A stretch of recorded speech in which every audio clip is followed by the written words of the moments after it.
6월 16일 수요일 아침입니다. 오늘 또 말씀과 기도로 하루를 시작하고요. 예수님과 동행하면서 거룩한 리듬으로 살아가시는 귀한 하루 되시기를 바랍니다. 함께 사도신경으로 신앙 고백하고 말씀 나누도록 하겠습니다. 전능하사 천지를 만드신 하나님 아버지를 내가 믿사오며 그 외아들 우리 주 예수 그리스도를 믿사오니 이는 성령으로 잉태하사 동정녀 마리아에게 나시고 본디오 빌라도에게 고난을 받으사 십자가에 못 박혀 죽으시고 장사한 지 사흘 만에 죽은 자 가운데서 다시 살아나시며 하늘에 오르사 전능하신 하나님 우편에 앉아 계시다가 저로서 산자와 죽은 자를 심판하러 오시리라. 성령을 믿사오며 거룩한 공예와 성도가 서로 교통하는 것과 죄를 사하여 주시는 것과 몸이 다시 사는 것과 영원히 사는 것을 믿사옵나이다. 아멘. 자, 오늘 본문은 사도행전 12장입니다. 그러면 사도행전 1장부터 12장까지가 사도행전의 전반부를 이룬다고 했습니다. 거기에는 예수님의 부활 그리고 승천으로 시작된 복음이 예루살렘 공동체를 형성하고요. 그리고 예루살렘을 점점 더 복음하게 됩니다. 그리고 이 복음이 점점 더 확대돼서 유대와 사마리아까지 확대되게 되지요. 자, 전반부는 이 과정을 우리에게 잘 보여주고 있습니다. 근데 우리가 그 전반부를 볼 때 그 복음이 확대될 때 그 과정을 보면 결코 쉽게 되는 것은 아니라는 것을 알게 됩니다. 그럼 물론 성령의 역사가 있었지요. 그렇게 성령의 역사를 통해서 귀신도 쫓아내고 병자도 치유하고 심지어 죽은 자도 살리게 되는 놀라운 경험을 하게 됩니다. 근데 거기에는 그것만이 다가 아니었지요. 수많은 핍박과 어려움도 거기에 있었습니다. 그럼에도 불구하고 기꺼이 헌신한 믿음의 사람들의 수고, 무엇보다도 그 위에 뿌려진 순교의 피가 결국에는 복음의 확장을 가져온 것을 우리는 사도행전을 통해서 보게 됩니다. 그러면 사도행전을 좀 더 주의 깊게 보면 복음이 특정한 경계를 넘어설 때마다 언제나 거기에는 박해와 순교의 피가 있었다는 것을 우리는 알게 됩니다. 8장을 보면은요, 복음이 예루살렘을 넘어 유대와 사마리아까지 확대되는데 그 출발이 바로 7장의 스데반의 순교였습니다. 그럼 스데반의 일로 인해서 대대적인 박해가 시작하죠.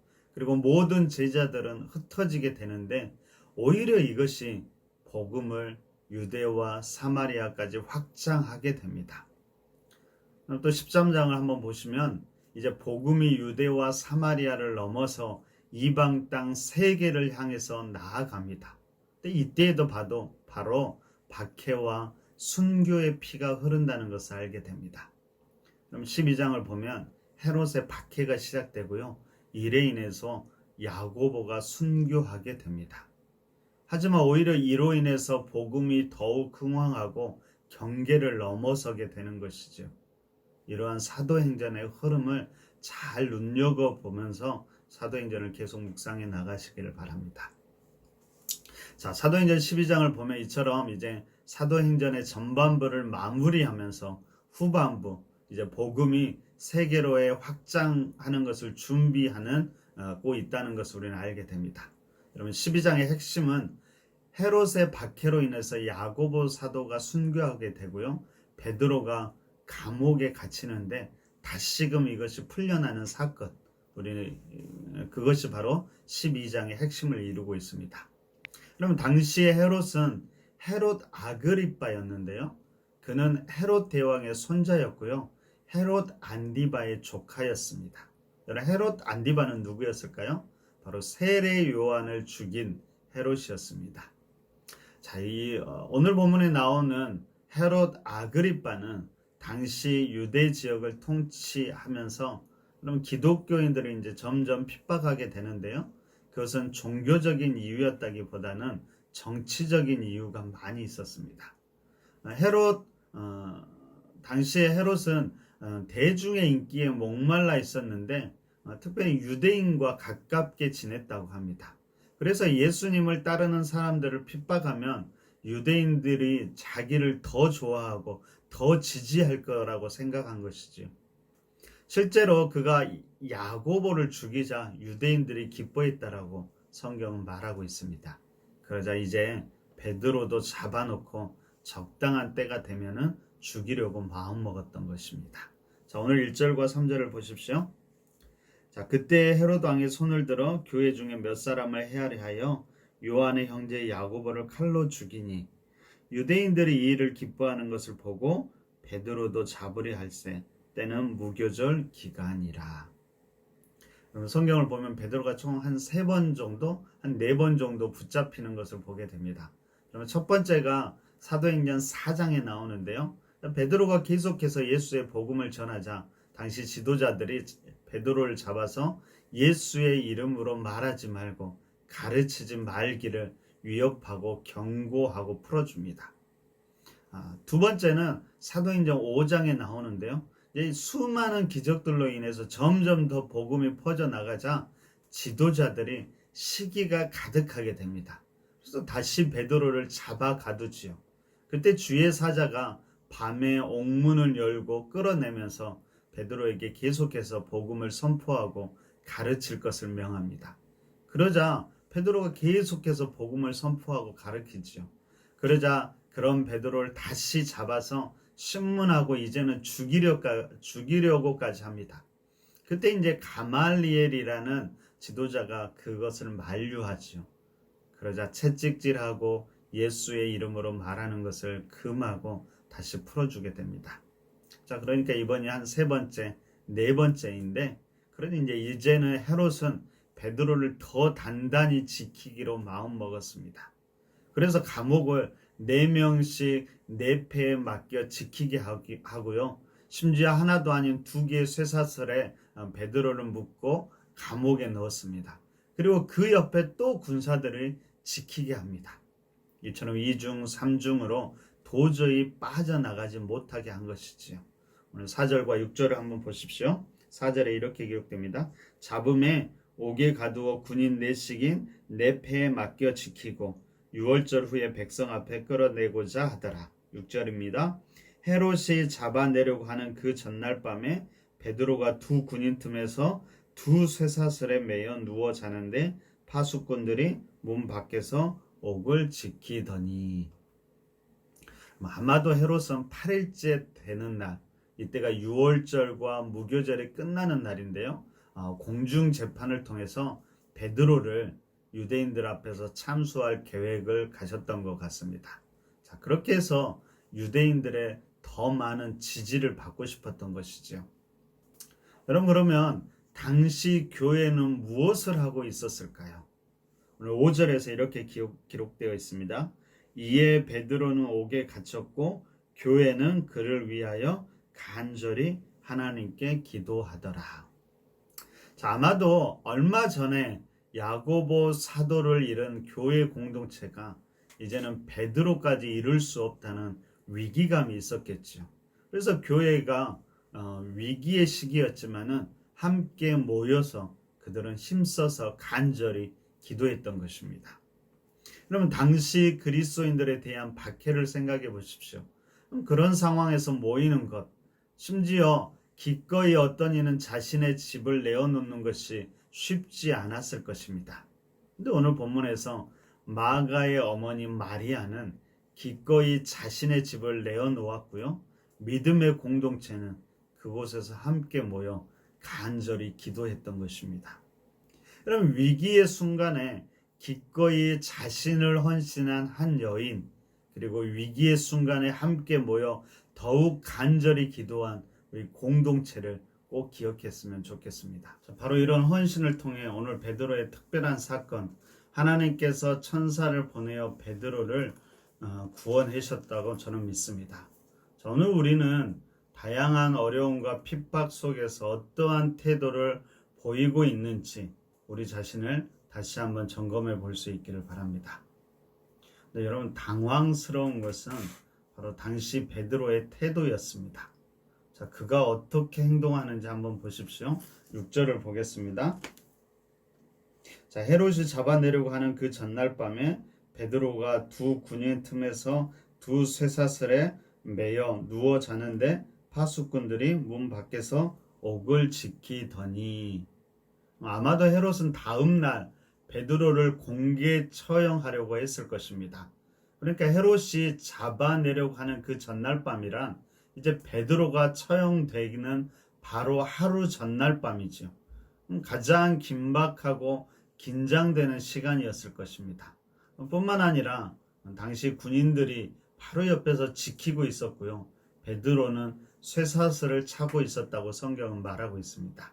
근데 그때 베드로가 무엇을 하고 있었다고요? 그래서 누워서 자고 있었다라고 이야기합니다. 여러분, 심지어 7절을 보니까 천사가 나타나서 베드로를 깨울 때 옆구리를 차서 깨우는 장면이 나오는데요. 당시 베드로가 얼마나 깊이 잠들어 있는지를 우리는 알 수 있습니다.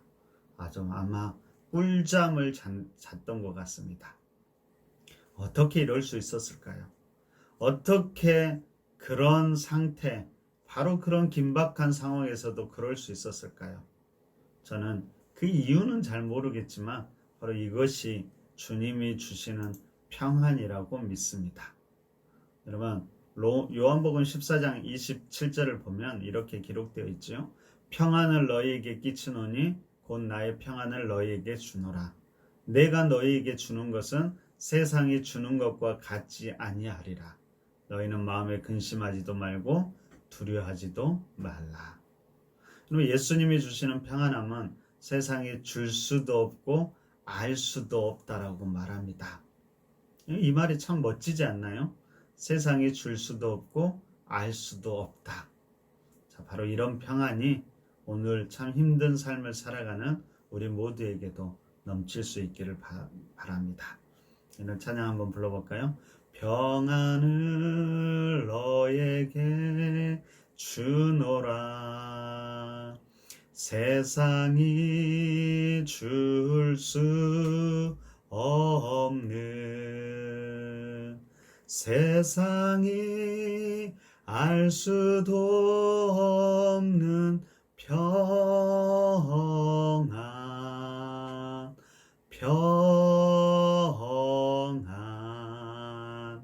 평안, 평안을 내게 주노라. 아멘.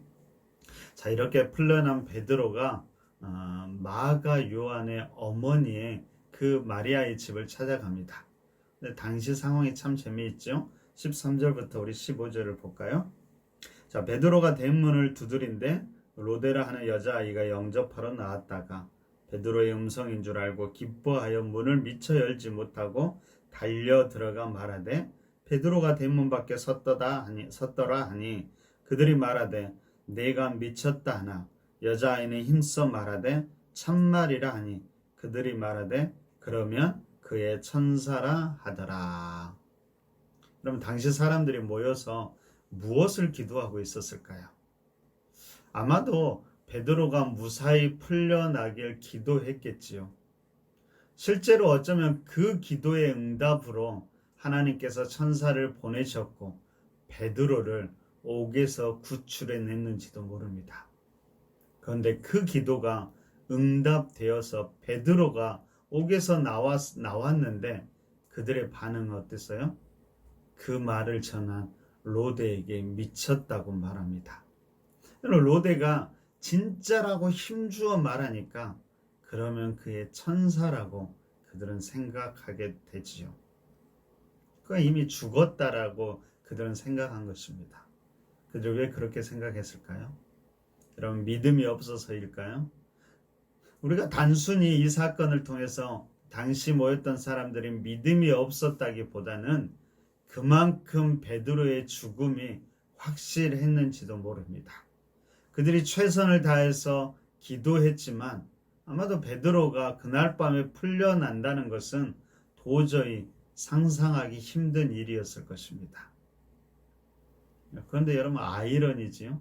여러분, 기도하는데 실제 어떤 면에서는 그것이 일어나길 믿지 않았다는 것입니다.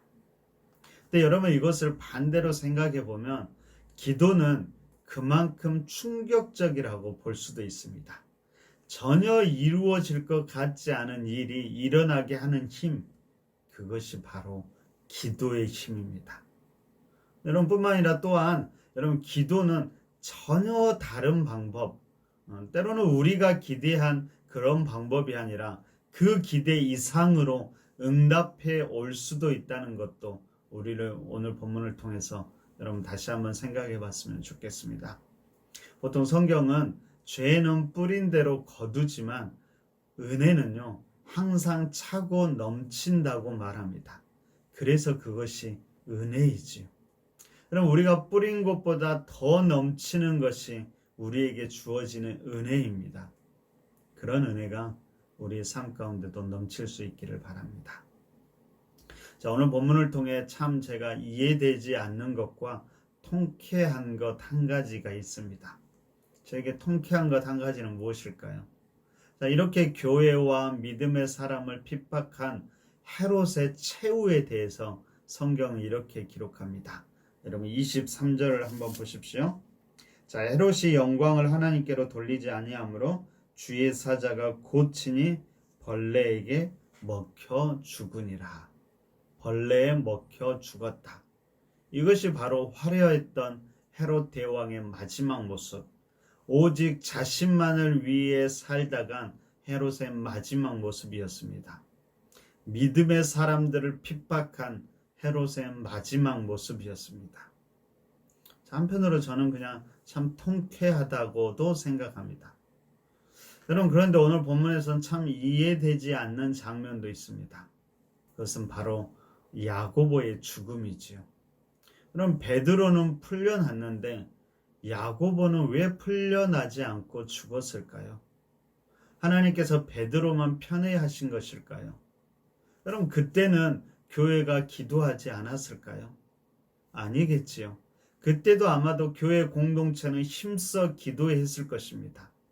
그런데 그 결과는 전혀 달랐지요.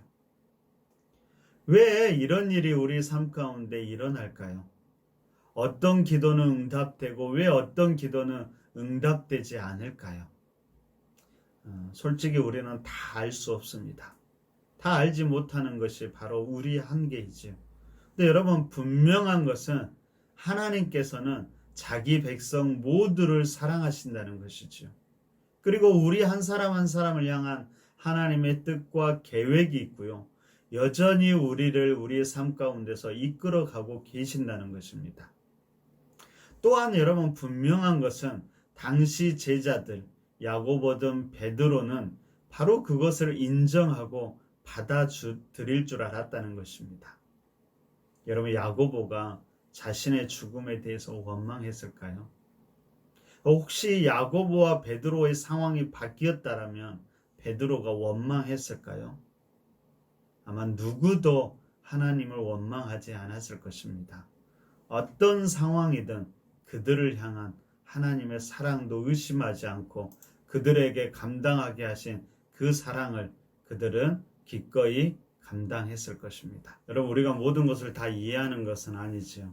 여러분, 그러니까 상황으로 하나님을 판단하기보다는 오히려 하나님으로 우리 상황을 이해해 갈 수 있어야 합니다. 한번 따라해 볼까요? 상황을 통해 하나님을 이해하려 하지 말고 하나님을 통해 내 상황을 이해하고 받아들이자. 여러분, 믿음의 사람으로서 살아가면서 아마 통쾌한 일도 있겠고 어떤 면에서는 참 이해되지 않는 일도 있을 것입니다. 그럼에도 우리를 향한 하나님의 마음, 우리를 향한 하나님의 사랑이 우리가 흔들리지 않기를 바랍니다. 어떤 상황이든 우리를 향한 하나님의 뜻을 받아들일 수 있기를 바랍니다. 그리고 우리도 그 하나님을 힘써 사랑했으면 좋겠습니다. 자, 오늘 교회 공동체처럼 우리도 어려움 속에 있는 이들을 위해서도 힘써 기도함으로 그들도 또한 힘써 사랑할 수 있기를 바랍니다. 자, 그럼 우리에게 오늘 본문에서 제가 제일 좋아하는 단어가 있는데요. 바로 스스로라는 단어입니다. 자, 헬라어로는 아우토마테라고 하는데요. 스스로 쇠사슬이 그 손에서 벗어졌고요. 스스로 쇠문이 열리게 되는데 바로 그런 역사가 우리의 삶 속에서도 경험될 수 있기를 바랍니다. 그런 특별한 은혜와 역사를 경험하는 오늘 귀한 하루 되시기를 간절히 바랍니다. 우리 함께 기도할까요? 여러분 오늘 주신 말씀 기억하면서 한번 기도해 보십시오. 여러분 마음에 다가오는 그 말씀으로 기도하시고요. 두 번째는 우리가 오늘 합심 기도, 세상을 위해 그리고 세상 속에 우리의 삶을 위해서 기도하면 좋겠습니다. 특별히 대통령 선거가 다가오는데 자꾸만 이 일로 인해서 이 세상이 자꾸만 분열되는 것 같아서 참 마음이 아픕니다. 자, 이 땅과 모든 생명들이 복음으로 하나 될 수 있도록 기도해 주시기 바랍니다. 그리고 오늘 하루도 세상 속에서 모든 그리스도인들과 우리가 분열보다는 화해, 평화를 이루어가는 그리스도의 제자로 살아가기를 위해서 기도해 주시고요. 여전히 코로나가 점점 더 확산되는데 코로나로 인해서 힘들어하고 아파하는 이들도 기억하면서 함께 기도하면 좋겠습니다. 자, 이런 기도 제목 가지고 함께 기도하고요. 오늘 하루도 주님과 동행하면서 거룩하게 힘차게 승리하면서 살아가시기를 바랍니다. 자, 함께 기도하겠습니다.